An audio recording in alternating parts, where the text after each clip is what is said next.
जब किसी कॉलम पे सिर्फ एक्सियल लोडिंग ना होते हुए बोथ एक्सिस पे मूवमेंट्स भी होते हैं, उसे हम कहते हैं बायएक्सियल कॉलम। तो आज के एग्जांपल में हम देखेंगे कि एक रेक्टेंगुलर कॉलम जिसके ऊपर बायएक्सियल मूवमेंट्स है, तो उसको हम कैसे डिज़ाइन करते हैं। तो उसके लिए हम एग्जांपल लेते हैं कि ये 300 बाई 700 का हमारा कॉलम है, ठीक है, जिसके ऊपर फैक्टर लोड है 1200 किलो न्यूटन्स, और मूवमेंट अबाउट एक्स डायरेक्शन जो है ये है 25 किलो न्यूटन मीटर, और मूवमेंट अबाउट वाई डायरेक्शन जो है 150 किलो न्यूटन पर मीटर, और कॉलम की हाइट है 3 मीटर, ठीक है। अब कोई भी सॉल्यूशन कॉलम सॉल्व करने से पहले first step of column design जो रहता है, इफ़ेक्टिव लेंथ ऑफ कॉलम हमें फाइंड आउट करनी है, ठीक है। फॉर एग्जांपल अब हम अज्यूम करते हैं कि ये कॉलम जो है पोजीशन और रोटेशन में बोथ साइड में फिक्स्ड है, ठीक है। तो अब हमारे इसके लिए एज़ पर IS 456 हमारा इफ़ेक्टिव लेंथ क्या होती है, is equal to 0.65 times L, जो टोटल लेंथ ऑफ कॉलम है। तो 0.65 इंटू 3 मीटर है, तो इसको हम में लेंगे 3000, तो ये हमारा हो जाता है 1950 ठीक है। तो नेक्स्ट स्टेप जो होता है हमारा, ये हमारा हो गया इफेक्टिव लेंथ। नेक्स्ट स्टेप होता है check for slenderness ratio as per IS 456 clause number 25.1.2। और स्लेंडरनेस रेशियो हमें बोथ डायरेक्शंस में चेक करना रहता है। बहुत सारे इंजीनियर सिर्फ एक डायरेक्शन में चेक कर देते हैं और वो बहुत बड़ी गलती कर देते हैं फिर। तो L effective by B, effective length है हमारा 1950, विड्थ ऑफ कॉलम हमारा था 300, तो ये हमारा आता है 6.5, दैट इज़ लेस देन 12। तो ये हमारा आ जाता है शॉर्ट कॉलम। फिर भी हमारा एक डायरेक्शन चेक करना बाकी है। L effective by D equals to 1950, depth है हमारे कॉलम की 700, तो हमारा इसका आंसर आता है 2.78, that is also less than 12। Therefore short column हम इसे अज्यूम कर सकते हैं, ठीक है। अगर इनमें से कोई भी एक आपका वैल्यू 12 के ऊपर चले जाता तो हमें इसको लॉन्ग कॉलम के लिए डिज़ाइन करना पड़ता। अभी नेक्स्ट स्टेप है चेक फॉर मिनिमम इसेंट्रिसिटीज़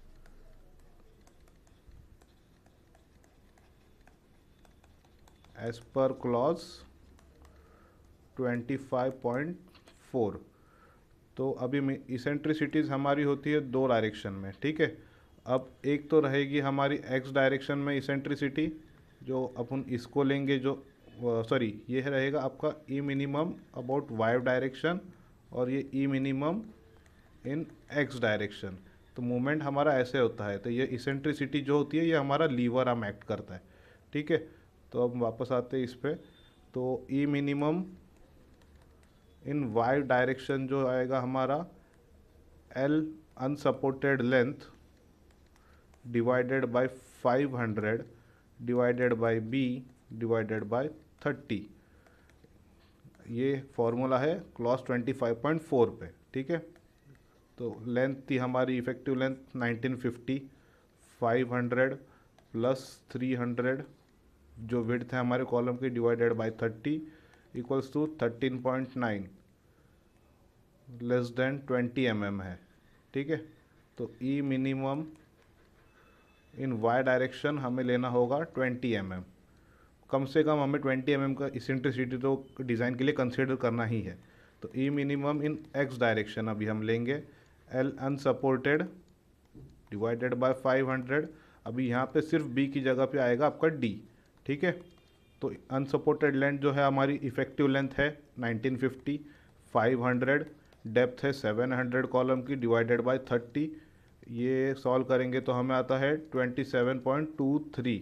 अब ये है ग्रेटर देन 20 तो ई मिनिमम इन एक्स डायरेक्शन हम लेंगे 27.23 ठीक है। अब इसके बाद जो है हमें फाइंड करनी है मूवमेंट्स, जो मिनिमम मूवमेंट्स आई है इसेंट्रिसिटी की वजह से जो आएंगी वो हमें फाइंड आउट करनी है। तो एम एक्स मिनिमम, जो मिनिमम मूवमेंट आएगी एक्स डायरेक्शन में, उसको हम लेंगे फैक्टर्ड लोड इनटू ई मिनिमम एक्स, जो अभी हमने फाइंड आउट किया फैक्टर्ड लोड था हमारा 1200 किलो न्यूटन्स, इसेंट्रिसिटी आई है हमारी 27.23, इसको सॉल्व करेंगे तो हमारा आता है 37.67, और ये ग्रेटर देन है एम एक्स से, एम एक्स जो था हमारा 25 था, ठीक है। तो अब हम डिज़ाइन के लिए हम इसको कंसिडर करेंगे, और एम वाई मिनिमम हमारा क्या आता है, P U into e minimum in Y direction, so 1200 into 20 जो कि आया था, इसका आंसर आता है 24 kilo newton metre, that is less than 150, ठीक है। तो हमारे डिज़ाइन मूवमेंट्स क्या हुए अभी, design movements M X equals to 37.67 kilo newton metre, और एम वाई हो गया आपका 150 किलो न्यूटन मीटर, ठीक है। अब हमें जाना है वापस IS कोड 456 क्लॉज नंबर 39.6, जिसमें हमें ये फॉर्मूला दिया गया है, ये हम उधर पे ले लेते हैं।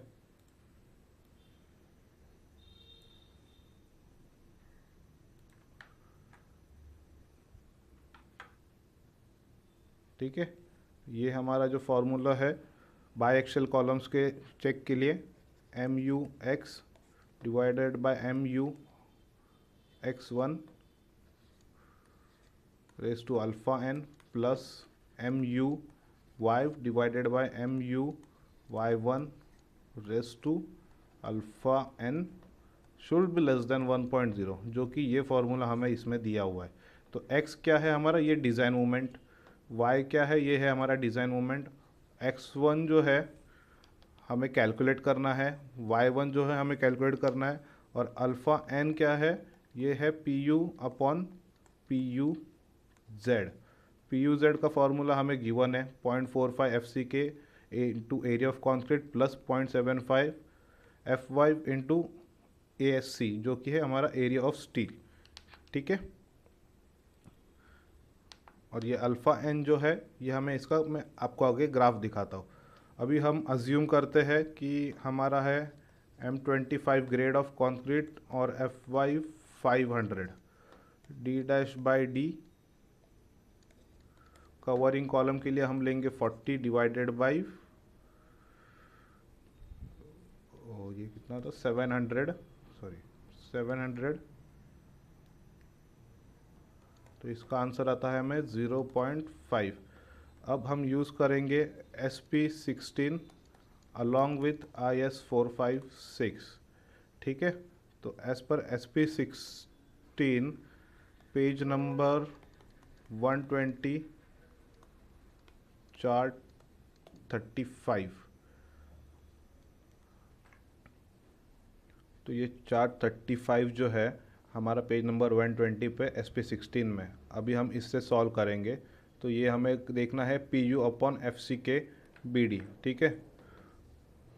तो P U upon F C K B D, इसको हम सॉल्व करेंगे। पी यू हमारा 1200 किलो न्यूटन्स, इसको किलो न्यूटन्स में लेके जाएंगे।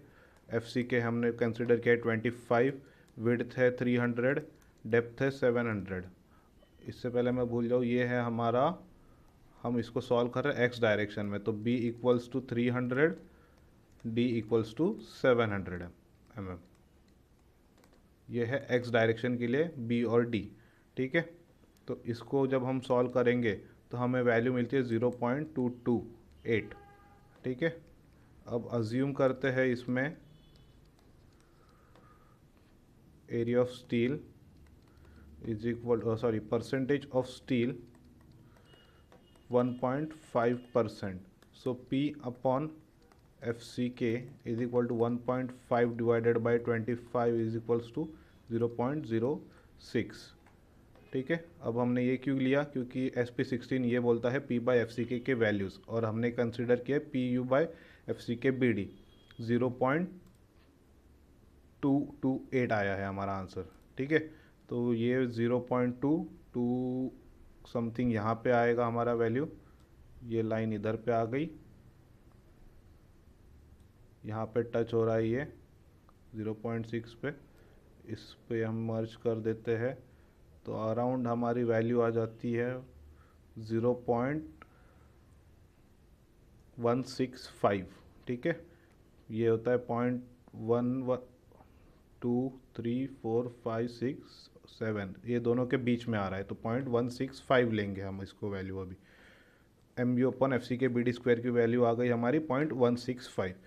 ठीक है, तो 0.165 equals to M U X one, जो कि हमें फार्मूला में फाइंड आउट करना है। F C K B D square जो है बी डी स्क्वायर, तो इसको सॉल्व करेंगे 0.165 equals to M U X one upon 25 into 300 into 700 square. इसको सॉल्व करने पे हमें एम यू एक्स वन मिलता है 606.37 किलो न्यूटन मीटर। अब for M U Y one जब फाइंड आउट करेंगे तो बी की वैल्यू होगी 700 और डी की वैल्यू होगी 300। P O upon F C K B D और परसेंटेज तो सेम रहेगा, तो वैल्यू हमारी 0.165 ये कांस्टेंट रहेगी। तो एम यू वाई वन के लिए जब हम फाइंड आउट कर रहे हैं 25 इंटू बी अभी हमारा हो गया है 700, डी हो गया है 300 square. So M U Y one की वैल्यू हमें क्या मिलती है 259.87 किलो न्यूटन मीटर। ठीक है, अभी और हमें ये फार्मूला में क्या चाहिए, x1 मिल गया, y1 मिल गया, अभी अल्फ़ा एन चाहिए। अल्फ़ा एन फाइंड आउट करने के लिए क्या चाहिए, P U divided by P U Z. P you तो हमारा है 1200 kilo Newton, P U Z के लिए फार्मूला गिवन है, वो अभी हमें सॉल्व करना है। So P U Z is equals to 0.45 F C K into area of concrete plus 0.75 F5 into area of steel. ठीक है, तो एरिया ऑफ स्टील जो है हमने कंसीडर किया है 1.5%। तो जब हम इसको कैलकुलेट करेंगे तो एरिया ऑफ स्टील क्या आता है हमारा 3150 mm स्क्वायर। अब हम समझो प्रोवाइड करते हैं 20 mm डाया के बार्स। ठीक है, तो ये कितना आ जाएंगे हमारे 3150 divided by 314 equals to 10 number of bars लगते हैं। So A S T provided equals to 10 into pi by 4 into 20 square. इसको सॉल्व करेंगे तो हमें आता है 3141.2 mm square. Area of concrete इसको सॉल्व करेंगे तो क्या आ जाएगा हमारा 300 इंटू 700 माइनस 3141.2 इक्वल्स टू ये क्या आता है हमारा 206.85 इंटू 10⁻³ mm स्क्वायर। ठीक है, सो अल्फ़ा एन का वैल्यू इस ग्राफ से हमें इससे फाइंड आउट करना है P U by P U Z. Sorry, तो पी यू जेड अभी फाइंड आउट करना है हमें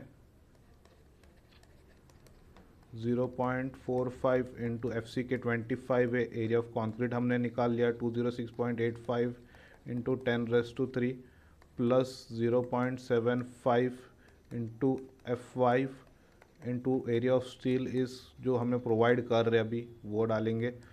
तो एफ पी यू जेड हमारा आ जाता है 3505 kilo newton, much greater than 1200 kilo newtons. ठीक है, now alpha N equals to P U upon P U Z. तो ये है हमारा 1200 डिवाइडेड बाई 3505 इक्वल्स टू 0.34। अब अल्फ़ा एन डायरेक्टली हमें ये 0.34 पुट अप नहीं करना है।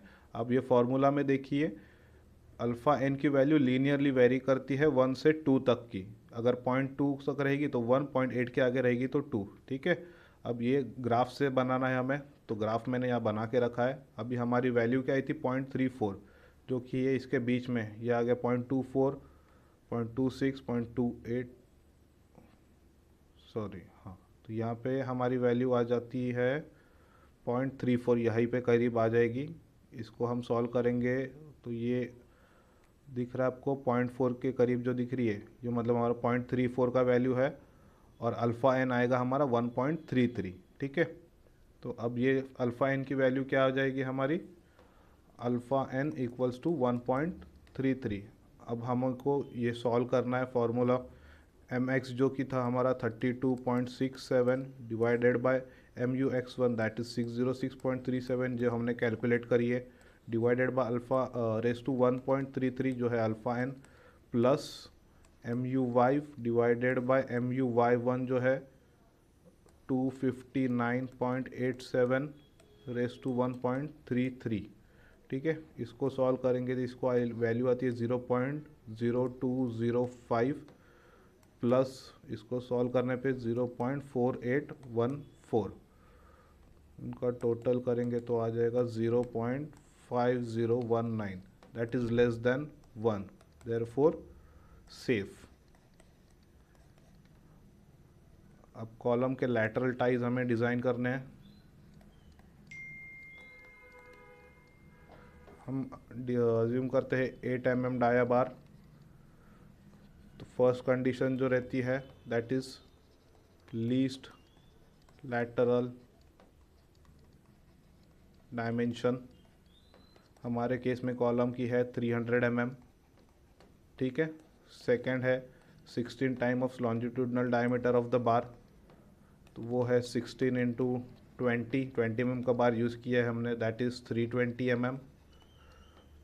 Third is 48 times dia of lateral tie जो कि है 48 इंटू 8 इक्वल्स टू 384 mm। अब इन तीनों में से जो मिनिमम है वो हमें प्रोवाइड करनी है, so that is provide 8 mm at 300 mm center to center distance। Thank you।